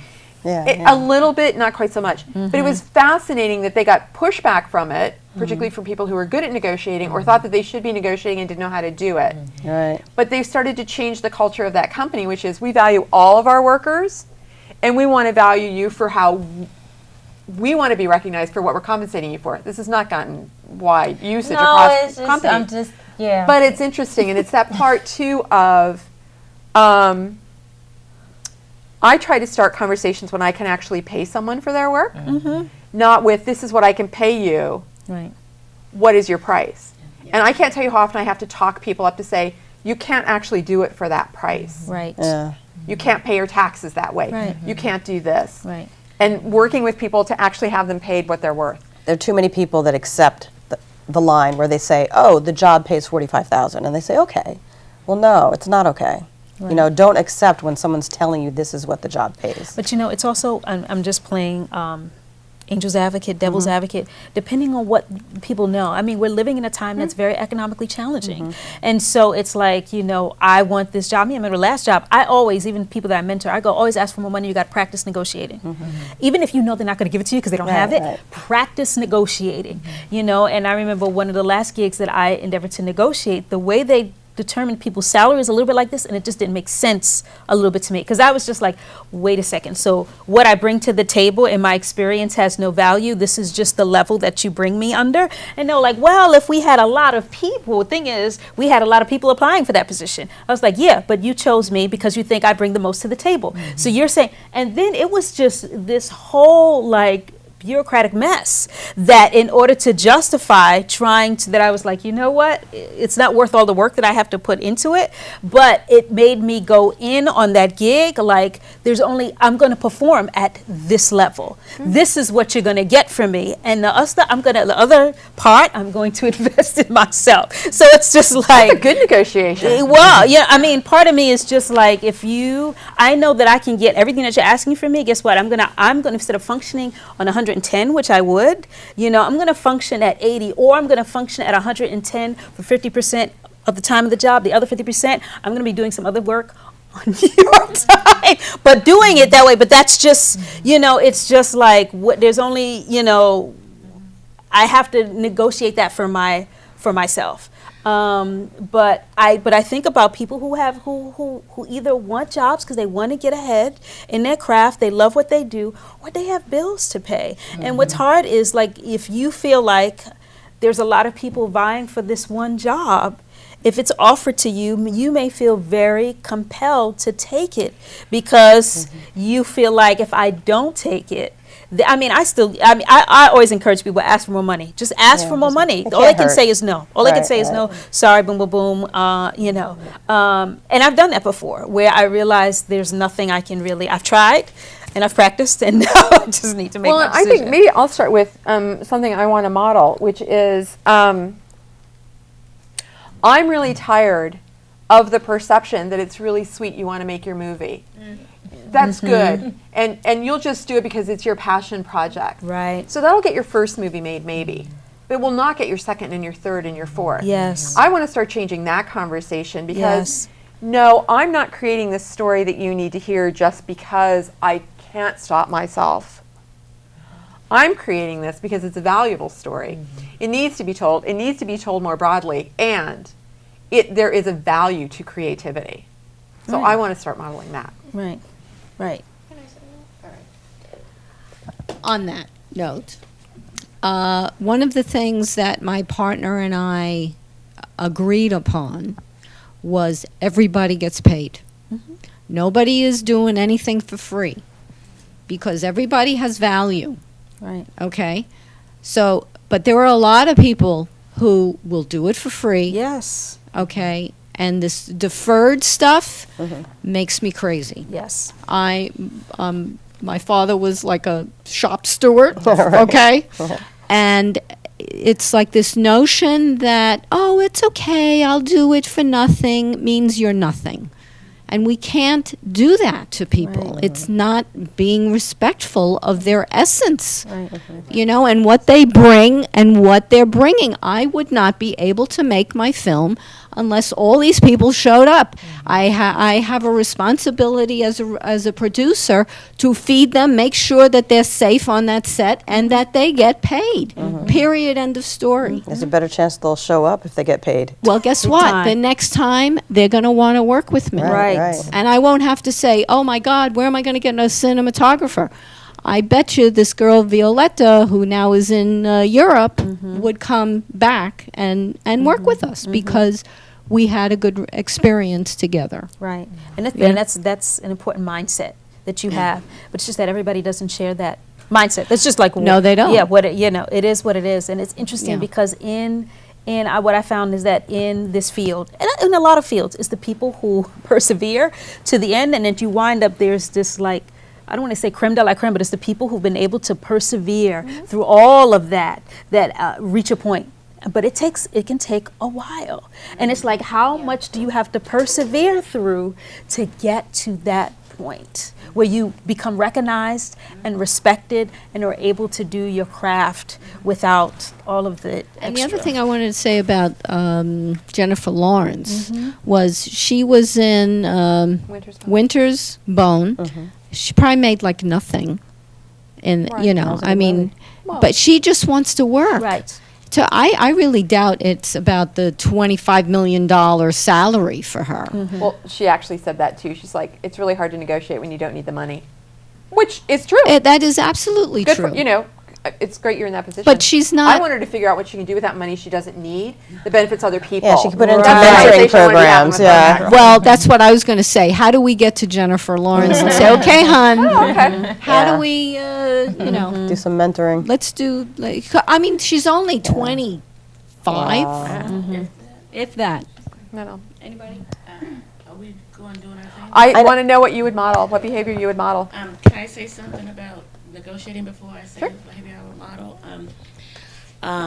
Comcast has sponsored Mika Brzezinski from Morning Joe to go around and do these workshops on negotiating. Get her to come here. Oh, tried to get her to come here. well, we can try to get David Cohen at Comcast and ask him to get her to come. Because Mika had taken the job with Morning Joe and was making about 20%, 30% of what he was making. And one day they were having a conversation, and Joe found out she was making so little. And he ended up she had money in her next check because Joe had given her some of his money. Wow. Because he knows she made him look good. But then Joe taught her how to go in and negotiate. And, you know, what I've heard men in the entertainment industry say is women don't come and ask. You know, I've heard men say, I've never had a woman come and ask me for a raise, but the men are coming every 2 weeks, you know.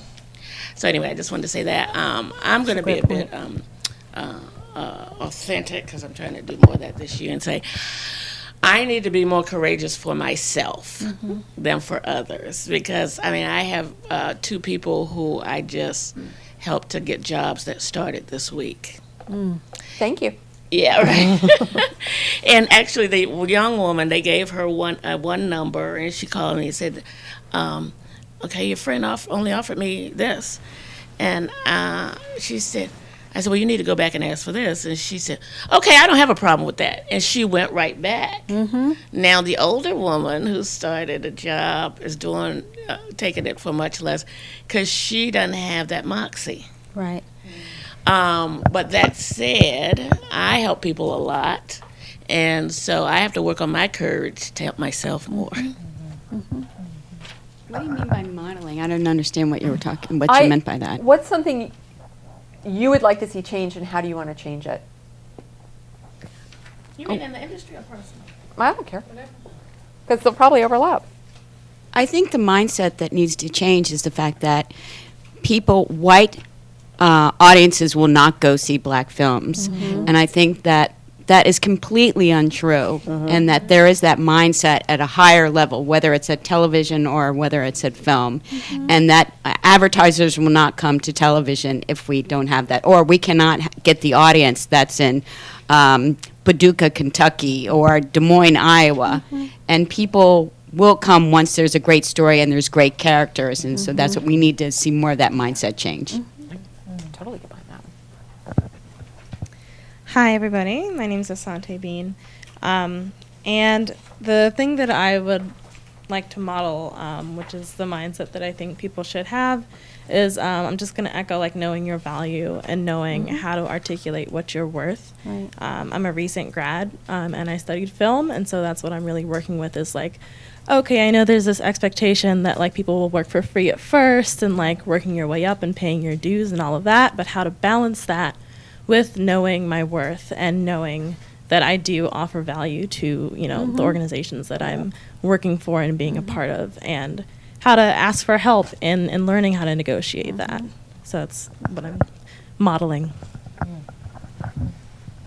Yeah, I think there's been some mention of social media and the internet being useful for a lot of things. I could not produce my series without the internet. It just wouldn't happen. How would I find a pedestrian advocate to interview in Bratislava? It just wouldn't happen.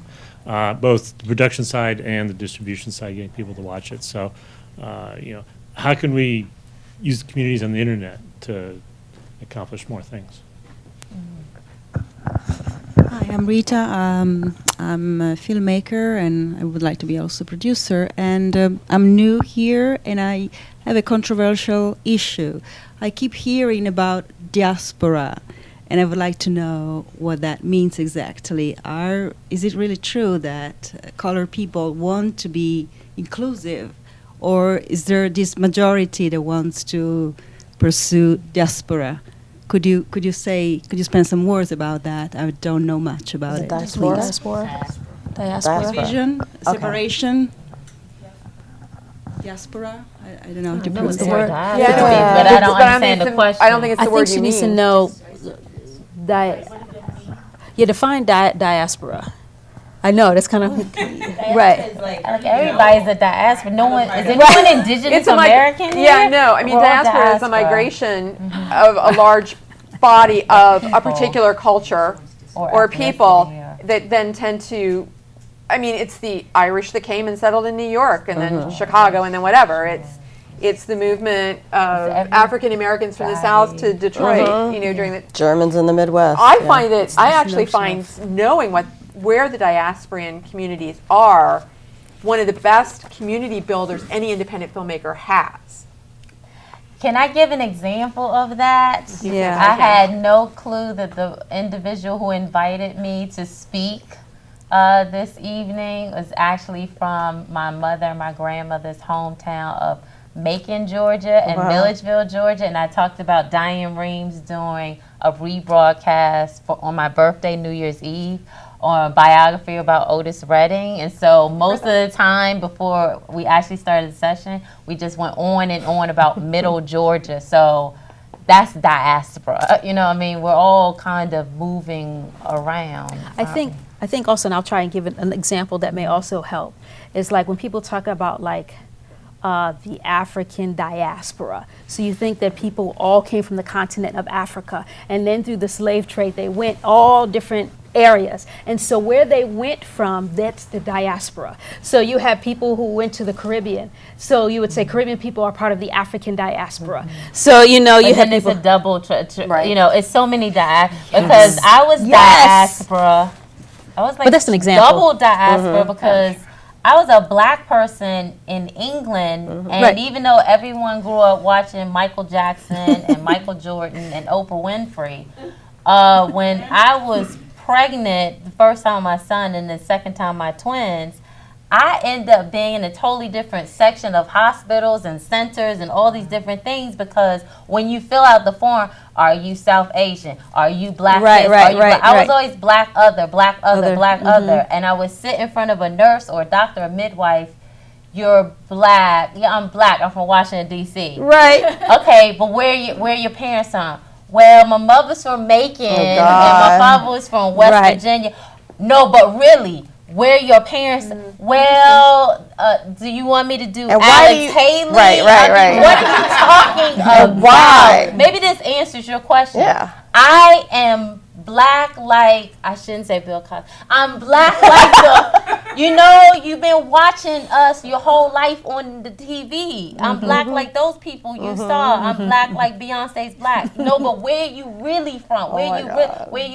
Because black is black African, black Caribbean, or black other. Right. And there is no, black American is only the thing on TV. Yeah. That's what I have a problem with. And it's all diaspora. Yeah, so it's kind of like, but your parents aren't from Trinidad, but they're not from Jamaica. But No. I said, but if, because they need to know about blood type. Yeah. Right. But if they were from Trinidad or Guyana or Grenada, Yes. what the hell is the difference between somebody Yeah. from Jamaica and somebody Right. from Washington, D.C.?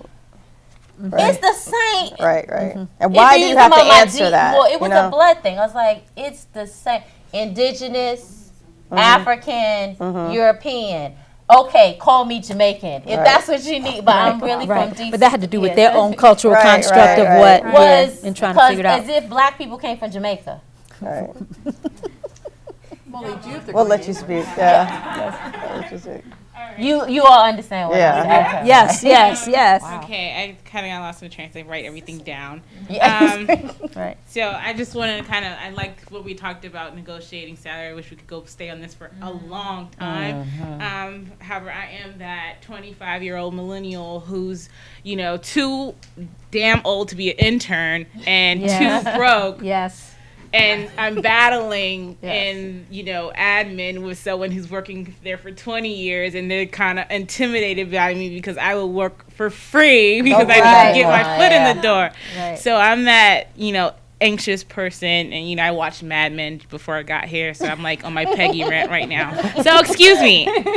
So for the no, I had to like, never mind. Okay, so for the model, I was thinking of like a formula, and when you guys were all talking, I was writing, and I was like, well, there needs to be strength in the vision, and with the vision, you know, it's, you know, sometimes it could just be you and yourself and I. And secondly, thinking of the focus, like what is that focus so you don't derail? So if from getting from this end of this line all the way to the end, and the large goal here is the impact through the service that we're doing, and just kind of like trying to stay on this like tight rope, you know, Janelle Monáe sang this on tight rope, and like really trying to like balance without falling. And then falling, what supports do we have, like WIFV or like women, or like this conversation, which is vulnerable for me, but it's at the same time when I get home, go to sleep, I'm gonna be like Road Runner like tomorrow because I'm probably gonna be on something else. But like those like conversations, I have a background in theater, so that's why it's really difficult for me to kind of roll into film, because I see like this is really more like networking. It's not like you can just go to college and get out and then you're Steven Spielberg. That doesn't happen. But the uncomfortable conversations I feel like need to happen more in film, because they don't really they happen very often in theater and Broadway or anything. You just have this potential of so many free people, like they're just with free minds. But, you know, I just really see if film has more of this freedom of conversation amongst one another like we're having now, there could be a wider gateway. That's just, this is all I know. So that's about it. Yeah, whoa. My head is in the same place. I like wrote notes for this moment. Yeah, I'm just writing. I mean, lately I feel like I've squeezed into some spaces I probably shouldn't be in for class position and, you know, different things, ways I've felt marginalized before, and suddenly I'm at the table. And I'm learning that a lot of people lack a significant amount of confidence, and it makes them hold on to power tighter than they deserve. And so when I'm confronted or challenged, I keep remembering that I should maintain the confidence of mediocre white man. Right? Did anybody see this on Twitter recently? And that if I remember that I might be facing someone who lacks self-confidence, who lacks an ability to create space because they fear losing power, then I can come at it in a more Jedi-like way to create space for other people, actually not myself. So the other piece is also community. Community is so essential for getting our voices heard and making our media, and knowing that somebody has your back every day. So that's what I'm working with today. My name is Fozia Najjar, by the way. I didn't introduce myself, and I'm a filmmaker. I think this is kind of related to yours. I read this book last year called The Rise by Sarah Lewis. It's very good. Basically, it's about failure and the quest for creativity. And so not that I'm just discarding some of the things we talked about, the problems in media and getting your voice out there, but I do think that me and probably a lot of other people, you know, I need to have a thicker skin with dealing with rejection and just either, you know, trying again, not getting discouraged, or, you know, maneuvering in a different way, you know, to make my proposal better, or to, you know, rework something for someone else. Yes. Oh, I don't think that's allowed. What would you like to see more? Hello, everybody. My name is Karen. I am from Latin America, from Colombia. I am new here. In America and USA and DC too. So today I am learn about this topic, about what happened in DC. I am learn about my English too. So thank you so much. Thank you. Well, that's nice too. I'm Jessica Rambo, and thank you guys so much. This was wonderful. I also went to film school in New York. And when my classmates made the great migration out to LA, all the white boys are working.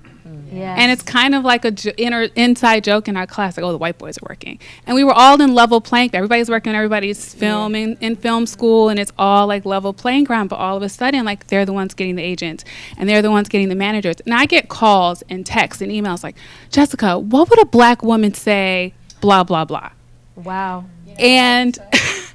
Well, right, but then, right, but at first, when I saw them getting the work, I was like, oh, well, let me give my opinion or let me add something, because if you're not asking me, you're definitely not asking anybody else. They don't have other black women friends and colleagues that they're comfortable asking this, so let me speak up for people if I can, but I didn't get paid. You know, I'd never seen a dime from the emails that I've sent, or the character sketches that I sent, or the scripts that I read for you, or the notes that I sent back to you. I've done work for a consultant fee. Yep. You send them a bill. I should. Services rendered. I should. You figure out how much you're worth an hour. I should. And you send it to them. I should. And you see what happens. Don't ever do that. Yes. And figure out how much money I should make. Yeah. Also find out, you know, they'll have their name on that script. Yep. But if half that dialogue is your dialogue from your sketch, right. Just go, Right. I think so. Because meanwhile, I'm looking for jobs outside of the industry to pay my bills. Like, I'm looking for a job now, so if anybody is hiring, let me. So the next time they call you, you will say, "Sure, I'll be a consultant on Sure, your and that's the lesson. That's the lesson that I've learned. Yeah. And also, taking from today's panel, I want to greenlight myself more. Like, I'm not waiting to get a manager or an agent. That's great for you. That's awesome. But this is my project. This is what I'm working on, and now you work for me. Right. So, Right. And you work for you. And I work for me. And when you do greenlight it, you send it to us and we'll tweet it. Great. Yes, totally. Well, thank you guys so much. I think there's a lot of things I'd like to change, but also America is also a country that I'm still discovering. So, but the thing is, I feel what needs to be changed is definitely the way mainstream TV and films are giving the same ending over and over again to the American audience. And a lot of my American friends always say, oh, it's because you're French, you don't like happy endings. I'm like, no, it's not that I don't like happy endings, that I don't like the fact that it's always the same speech over and over again. So women should be like that. Couples should be like that. Yes. And like mixed couples should be like that. And Yes. it's always the same thing over and over again, even though some of the movies like start on a very incisive note and like was a really strong message. And like for instance, I saw wait, what's it called again? Amy. Was it just Amy? It was just Amy Schumer movie. And like at first I was like, Trainwreck, thank you. And at first I was like, well, I really like her character because I feel like she's really independent, she knows what she wants, she's not ashamed of it. But then in the end, she just changed completely for that guy, and the guy just didn't change at all. And I was like, that's what I don't like about that happy ending. It's not because it's a happy ending, it's just because she had to feel sorry for herself, and that's not what it's supposed to be. So I guess that's what I want to change in the US, but well, that's not, I think, a huge thing. That's a good one. What do you want to model? Oh, you have a mic. You don't have What do I? What Are do these I like want closing to- thoughts? I think they are, and I think I just had mine too. So. Okay. This I'll wait to come to me. this is one way that I see my contribution. Okay, and that is one of the things is that I am on social media. One of the things that I know, and I've done this personally, and I'm sharing this with you, is that I watch people's work. And if I see what the quality of the work is, or I see that it's not a flash in the pan, you know, if I see they're really, like they may start something and I'm like, ooh, it needs work, but I see that they're working on their craft, I am there. Like, they may not even know that I'm there, but I'm watching. And when I know someone is growing, and I know someone is doing good work, I support it in different ways. So I will tweet about it. If I think it would be a great interview, I may contact someone else at one radio station. Look, you know, she does a great interview. This is a very interesting story. You know, I've had people, because I'm press, will reach out to me, and I'll support their vision until I, you know, watch their vision and see it grow and see what it is that they are actually doing.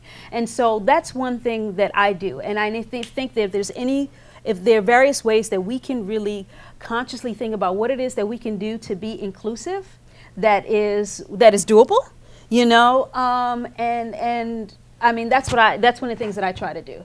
I try to support where I can, how I can, within the realm that I can. I mean, I have friends who are like, Nikki, oh my God, I have 2 weeks to do this documentary or to raise money for this dance performance. Can you please just, and I'm like, no problem, I'll post it, especially when I know that the work is good.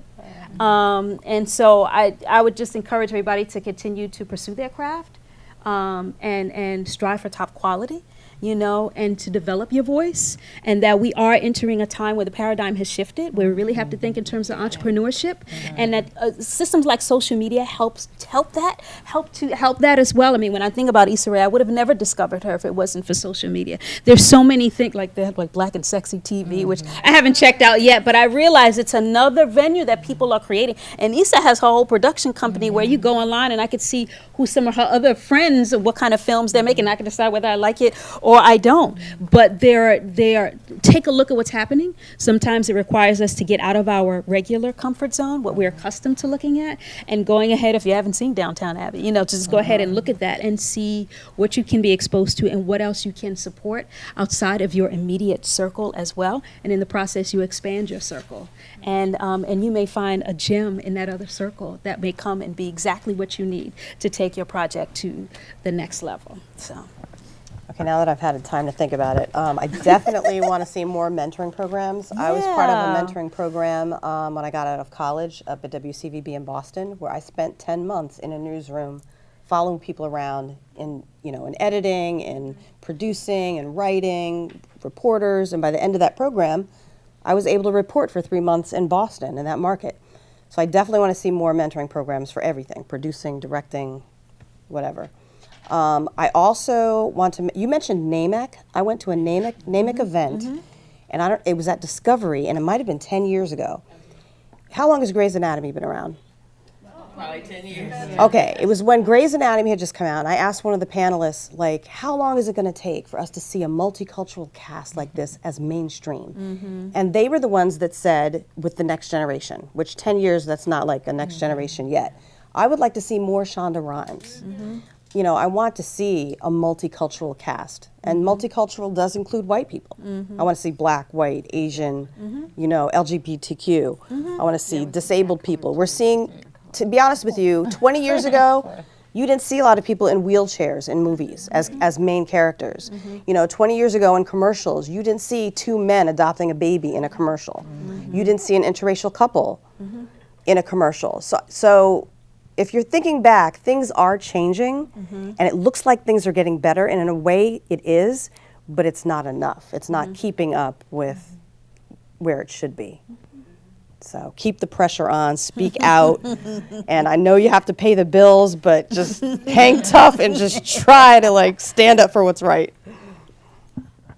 I don't know why we're handing this over because we got mics on. I can't follow Yes, you well, Giovanna took my steam because probably we have similar jobs. So I was like, yeah, right on. Yeah, just so many different generations. We're talking about gender, we're talking about race, we passed class, all right, whatever. But we do have this issue of sharing a space with multi-generational, and we see that even in terms of Hollywood. That's another article I'm going to write, Star Wars and Creed. But but like, oh, the white guy's handing off the baton to the young black male, and these are, you know, that's what we're talking about over the Christmas break. But just being able to say, okay, the person across the table might be as nervous, if not more nervous than you are, because everything is shifting. And everything is changing. And even though we keep saying it's not changing fast enough, but for the old boy system from Washington to LA, it's changing really, really fast, too fast. So just having that kind of confidence, or even that humanity, to say, okay, I know your world is changing. Right. And so let me be as patient with you as I need you to be with me, if that makes sense. Yeah, hold it. Yes, I'll help you. we're gonna and I think with that, and it does tie into what you were saying, and I know I said this earlier this evening, but again, it's the humanity of it. I look nothing like the majority of the decision makers, whether it be in this city or in, you know, in Hollywood. And in the inside, I really am the same. Right. Telling a black woman's story is just telling a human being's story. A human story. It's all the same kind of insecurities and fears and the like. Yes. So the diversity or the inclusion is about showing the totality and the complexity of humanity. Yes. And if that's the focus, then it makes all of the sense in the world that we will see all these different people. Yes. And that we will see each other. Yeah, and that's the thing that scares me. That's what frightens me. I mean, we don't need to have the white doll, black doll experiment. Right. But just, again, as a mother of 3, of keep looking at my kids who, they've got tablets. They can look at whatever they want to look at. Right. You matter. You're a human being. I know she's a Disney princess. But you're a princess, too. Yes, yes. Not a lot of job opportunities in Princess. It's not. Well, wait a minute. And this will be my last point. All my kids are born, like I said, in the UK, but they become DC homegrown. They know who Chuck Brown is. So, or was. So my daughter's thing is that she wants to be the queen of Washington, D.C. Okay. Nice. And I was We could like, use a queen. That would be fine. Queen. But that, pays yeah, way better than exactly. princess. But it does tie into the point you made. My last, I don't know how we're going to do this. You've got ideas, but I really want to see our area be a major market for narrative film. We have to market ourselves. Right. You know. Well, and I'm excited to say there are I see things happening Right. there. Part of it is, are we getting government support to make that happen? Because they want to support everybody who's not from here to do it. They don't have the money for that either, so spend the money here. I would totally echo that. There's also that when the call goes out to, will you come see my work or will you review my work? Yeah, we all have other things to do, but take the time to do that.